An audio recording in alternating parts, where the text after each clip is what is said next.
In 2010, Nestlé, the world's largest food and beverage company, entered a public relations nightmare with the environmental NGO Greenpeace. This triggered Nestlé to implement change, altering their business attitude and approach to palm oil sourcing. Nestlé are mass users of palm oil across their range of products, but palm oil cultivation comes at high environmental cost, causing destruction of peatlands, rainforests, and its residents, the orangutans. Initial attempts by Greenpeace to stop Nestlé's sourcing of unsustainable palm oil in 2008 failed to rattle the dominant FMCG. Greenpeace returned to the drawing board, increasing their degree of power by using social media as their change agent. Greenpeace unleashed a provocative and gruesome social media video that disfigured Nestlé's brand, portraying the environmental impact of eating a Kit Kat. Mass public protests on Nestlé's Facebook page followed, and Greenpeace further pestered Nestlé with 200,000 emails forcing change. Nestlé later announced they'd stop purchasing palm oil from Sinar Mas and other unsustainable sources, but Greenpeace's protests were ongoing and activists in orangutan suits disrupted their annual general meeting. In an attempt to please Greenpeace, Nestlé announced their membership with the Round Table for Sustainable Palm Oil and began implementing internal change to restructure their palm oil sourcing strategy. Stakeholders can act as key forces both in driving and resisting change within contemporary organisations. Following Greenpeace's intervention, it was necessary for Nestlé to consider an abundance of internal and external stakeholders who are located both upstream and downstream in their palm oil supply chain. By acknowledging the influence of each stakeholder, Nestlé could develop a toolbox of critical, theory-based skills to overcome the internal politics, emotions, and competing agendas often presented by stakeholders. In this case, Greenpeace is a key stakeholder. Aligning with Mitchell et al.'s 1997 model of stakeholder prioritisation, it is Greenpeace's combined power, legitimacy and urgency that boosts their stakeholder salience, distinguishing them as a definitive stakeholder. Despite Greenpeace's external influence being the primary catalyst of change, Nestlé's own employees and shareholders are also key stakeholders. As acknowledged by Vince when leading organisational change, it is crucial to develop cooperation and to empower employees and shareholders with collaborative objectives and activities. In this instance of change, Nestlé's consumers were key stakeholders. Evidenced by the online virality of Greenpeace's campaign, social media and digital PR, is connecting consumers with extensive information flows, keeping them well informed of organisational operations. Moreover, in the last decade there has been a seismic shift in the public's environmental attitudes. This is influencing consumption habits and more specifically the consumer demand for palm oil products. Following increased environmental concern, non-profits and committees including the Round Table for Sustainable Palm Oil and Forest Trust Fund have emerged. Naturally, these factors influence Nestlé's management of change. The other major stakeholder in this case is Sinar Mas, Nestlé's original supplier of unsustainably sourced palm oil. As acknowledged by Pedro Wu, large organisations can excel in sustainable performance by adopting an eco-centric view and reconceptualising their supply chain. When changing their operations to integrate sustainability goals, practices and cognitions into daily supply chain management, Nestlé employed Buchanan's and Badham's turf tactics and scapegoating strategy to undercut Sinar Mas and build their own image through public statements.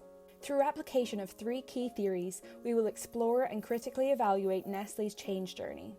We will consider both functional and interpretive theories, as we recognise that each lens yields a different type of insight, allowing us to delve deeper into understanding of change within Nestlé. To understand how Nestlé responded to this pressure and began to change, Watzlawick et al.'s first and second order change model will be used. This original model, based on mathematics, is a key framework for detailing types of change across a variety of ideologies.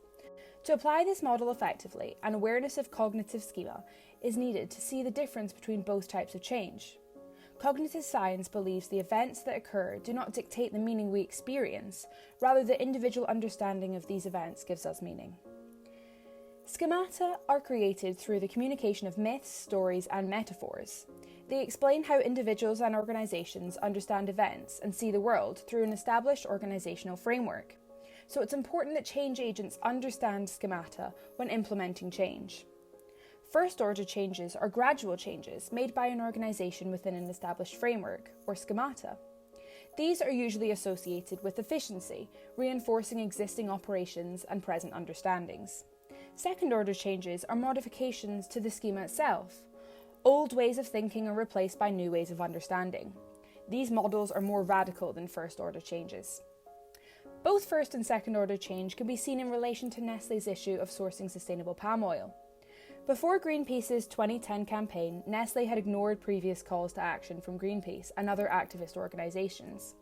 In 2009, Greenpeace released a report claiming that Sinarmas were clearing rainforests without necessary government permits. Other industry buyers of similar size and stature, including Unilever and Kraft, both suspended contracts with them as a result.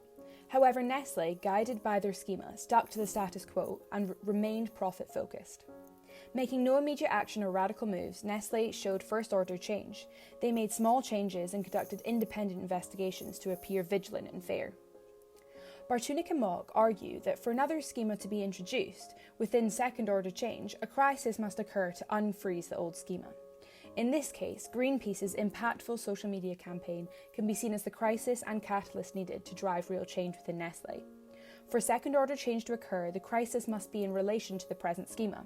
In this case, the current schema was centred around the belief that remaining buyers of Sinarmas would give them the profits they wanted without damaging their reputation, and so was directly connected to the crisis. As a result of the crisis, Nestlé changed its schema to reflect a more sustainable approach towards palm oil. Jose Lopez, Executive Vice President of Nestlé, outlined current and future steps for Nestlé as a result of the pressure they felt. These included joining a coalition, calling for a moratorium on rainforest destruction for palm oil in Indonesia, becoming an active member of RSPO, suspending supplies from Sinarmas, and conducting a deep analysis of its supply chain to ensure sustainability. Social media acted as a change agent that sparked Nestlé's second-order change and prompted their internal schema to change. Although it can be seen that Nestlé did experience radical change in changing their supplier and moving towards a more sustainable palm oil supply chain, it must be noted that the results of these changes have not lived up to their aims. Therefore, it can be questioned whether Nestlé's schema has radically been altered, or if it's just a facade to improve their reputation. For example, although Nestlé changed its supplier away from Sinarmas, it still sourced palm oil from them indirectly through a new supplier. They also committed to sourcing 100% of their palm oil sustainably by 2015, but after failing to meet this date, it was pushed back to 2018, then 2020. Having missed this target for a third time, it's hard to see that Nestlé's full commitment and belief system is focused on this issue. Alternative solutions could include not only ensuring country-specific regulations, but also organisational regulations to remain part of Nestlé's supply chain. Internal changes could also be made to ensure that the new schema is ingrained within all employees through improvements to their global employee training, ensuring all employees are fully informed on the organisation's palm oil supply chain. This type of second-order change can be illustrated through the storyline of Mike Ross from the popular American TV show Suits. Mike, having been expelled from Harvard Law School, went on to use his advanced photographic memory to illegally take the bar for other students. Having stumbled into a law firm interview, he began his career at a leading corporate law firm under the pretense of being a qualified lawyer. For many years, he excelled at the firm, becoming wealthy and successful. However, Mike's life came to a crisis point when external pressure from establishments like Harvard and rival law firms threatened to expose his secrets and lies, leading to his arrest for fraud. This damaged his reputation through negative media attention. Having served his jail sentence, Mike began to see the error in his ways and re-evaluated his belief system. This change in schema led to him taking actions once released, such as dedicating his knowledge of the law to help those who need it most. This second-order change showed Mike, who previously fought for money-driven corporations, changing to work tirelessly at a not-for-profit law firm. We will now outline our second theory, basis of power, to analyse the change that occurred within Nestlé.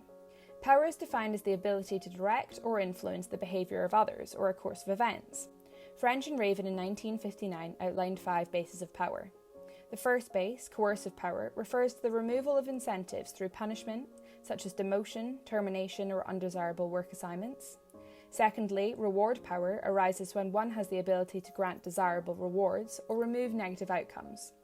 Thirdly, legitimate power is obtained when followers feel a sense of obligation, duty, or responsibility to accept the leader's influence. Next, expert power arises based on one's expertise about a given subject. And lastly, referent power is obtained because of a high level of respect or admiration of the leader. Later, Raven, in 2004, goes on to include informational power as a base of power whereby individuals who hold more information over others can be seen as having a greater amount of power. These power bases can be divided into soft and harsh. Soft power bases use social or relational outcomes, whereas the harsh power bases use physical and economic outcomes. However, it's important to note that both soft and harsh power bases usually have a similar impact, and so a decision should not be based on either of these categories solely. Whilst coercive power is usually associated with being negative, through an act of force or abuse of power, it has the ability to elicit a great deal of change. Nestlé had to ensure that their suppliers were not sourcing palm oil unsustainably. Through infliction of coercive power, they suspended and threatened to terminate contracts with Sinarmas as they did not comply with their palm oil standards. Additionally, they exerted their legitimate power. Being the consumer within the supply chain, they held the right to exert authority and stop the unsustainable cultivation of palm oil. To elicit change in Nestlé, Greenpeace used strong coercive power through their social media video targeting KitKat, their online protest, and the manipulation of Google AdWords to denounce Nestlé. Greenpeace harboured the social sharing capacity of social media and their large network to attack Nestlé's image and brand, forcing a response from Nestlé. A Deloitte survey in 2009 found 74% of participants believed it was easy to damage a firm's reputation through social media, as it can significantly impact reputational risk. Greenpeace was also able to exert legitimate power on Nestlé. Through worldwide campaigns, Greenpeace had gained a great deal of authority. Being so well respected, the push to change was recognised by Nestlé. Furthermore, it could also be argued they had exerted expert power given their expertise in global and environmental issues. In evaluating their choice of power, we now consider the situation in which power was employed, including any characteristics of the leaders, subordinates, and organisations. Literature notes that the use of coercive power over a long period of time causes the target to increasingly resent and dislike the power holder. Through exerting their coercive power, Greenpeace could have lost a lot of respect and admiration from Nestlé, and Nestlé may have felt less inclined to meet their demands given the abrupt way they were made. In comparison, referent power results in stronger relationships and more positive attitudes towards the power holder. Over a long period of time, coercive power requires a high amount of surveillance to ensure the target is complying with the demands, something that Greenpeace could have avoided if they employed more referent power. Therefore, an approach with more referent power could have resulted in perhaps a faster and more effective long-term change for Nestlé. However, as mentioned earlier, Nestlé were issued with initial warnings which they did not act on, so it may have required coercive power to initiate substantial change. Literature also notes that the most appropriate type of power used in a situation is based on the leadership style. With charismatic leaders, soft power strategies are more commonly used than harsh power strategies. Additionally, transactional leaders are more likely to implement harsh strategies. We can evaluate this in the case of Nestlé. José López was more of a transactional leader of change, and therefore the use of coercive power was appropriate, as well as reward and legitimate bases of power. Additionally, in periods of greater stress, there is a greater reliance on positive and negative sanctions, compared to periods of lower stress where more legitimate, expert and referent power is used. This implies Greenpeace were correct in imposing coercive power in order to capture Nestlé's attention and evoke radical change. In the same way, Nestlé were right to enforce internal coercive power on Sinarmas to stop the unsustainable sourcing of palm oil. We will now explore our third theory, referencing the work of Cantor and Lewin. Following the point of crisis, Nestlé needed to discard their strategic approach, enabling new behaviours to be adopted and accepted throughout the organisation. This aligns with Lewin's widely applied three-step process for successful organisational change: unfreezing, change, refreezing. Typically, this revolves around the human process, with sustained undesirable behaviours slowing the process to planned, impending change. However, substantial research suggests this model can be applied to radical change. Lewin acknowledged how crises can break the status quo's viability, triggering the formation of a new quasi-storium equilibrium. Subsequently, the organisation's unfreezing stage is onset by a disconfirming experience. In this case, Greenpeace's campaign forced Nestlé to unlearn, re-examining their structures and processes for a more realistic and controlled crisis response. Cantor et al. Delves deeper into Lewin's model, which we can then apply to Nestlé's management of change. As you can see, knowledge sharing is key for the unfreezing and moving stages of the process, and employee involvement is key for shifting the organisation from one phase to another. Greenpeace's video campaign contradicted Nestlé's sustainability efforts and triggered an organisational crisis by reducing stakeholder perceptions and brand image. Nestlé's initial response to cite copyright and forced removal of the video only amplified the crisis further, challenging Nestlé's status quo and urging them to unfreeze and develop a strategy for change. José López had to address Nestlé's cognitive dissonance to create a common directive among stakeholders. He presented a clear vision for Nestlé's future, ensuring employees were ready for change. Due to the severity and publicity of the scandal, employee scepticisms and apprehensions were less directed towards the need for change, but rather towards Nestlé's ability to orchestrate change of this scale. In other words, their fear of greenwashing. As acknowledged by López himself, the worst thing that can happen to an environment like sustainable brands is greenwashing. The intended changes could be seen as carefully executed. López's hands-on approach and consistent leadership communication was critical in increasing change legitimacy and sustaining engagement amongst key stakeholders. López emphasized, the most important thing you have to do is to make your people understand absolutely serious about taking responsibility. Nestlé's initial public response effectively communicated plans for change to all stakeholders with commitment to long-term sustainability goals and partnerships. Certification and sponsorship can create an especially solid base for implementing change due to its perceived legitimacy. As acknowledged by Hendry, focusing on a single issue for long enough can close the experiential learning cycle, ensuring employees are on board with the organisation's commitment to change. By encouraging interdepartmental work among senior management, Nestlé further implemented change. For example, López's team's efforts were supported by Pete Blackshaw, Nestlé's global head for digital and social, who led a team to manage social media sentiment analysis. In the final refreezing stage, organisations become fully institutionalised via strong support structures and communications. It was critical that Nestlé's desired changes were both embedded in organisational culture and reinforced to be sustained over time. If a post-crisis organisation fails to refreeze and enforce the permanency of their changes, it is likely they will become to operate under the same apprehension and uncertainty that characterised the crisis period. Hendry maintains that adult learning principles help to effectively sustain change. Nestlé now runs environmental sustainability training for all employees globally, and in Ecuador, company employees volunteer to reforest areas around their factories. Nestlé's employees are not only familiar with and reassured by the organisation's positioning on palm oil, but they are in a position to execute sustainable practices across all areas of the business beyond procurement itself.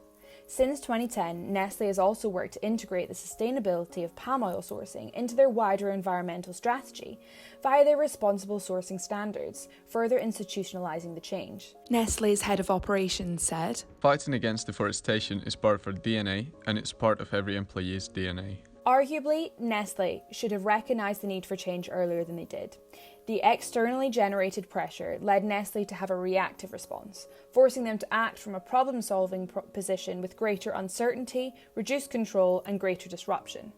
Had they acknowledged Greenpeace's concerns in 2008, when they first asked Nestlé to stop procuring palm oil from Sinarmas, they could have avoided the public visibility, enabling them to act from an opportunistic position, holding greater control as they worked through this model of change. Moreover, as mentioned, the negative publicity drove employee motivation to deliver meaningful change, making Lewin's 3 phases of change easier to implement. However, this quick and widespread acceptance of change among employees meant Nestlé somewhat overlooked the value of directly engaging employees in the unfreezing and change processes. Increased participation has been linked to seamless implementation and higher quality change. Thus, more through planning and execution could have been beneficial to Nestlé.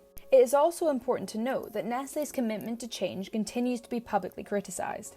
They will struggle to achieve employee involvement in future cases of change where they can't uphold the support structures, sponsorship and communications that underpins Lewin's phases of change. Nestlé must not only work hard to achieve their goals, but must communicate their efforts, failures and successes to reassure employees along the way. This presentation has explored and evaluated how 3 core theories of change can be used to understand Nestlé's change journey. Although Nestlé have made significant progress in improving their sustainable sourcing of palm oil, they continue to face pressure to change. It's critical that Nestlé manage future changes to satisfy stakeholders while upholding their brand reputation. Having failed to meet their 2020 targets, it is clear that more still needs to be done.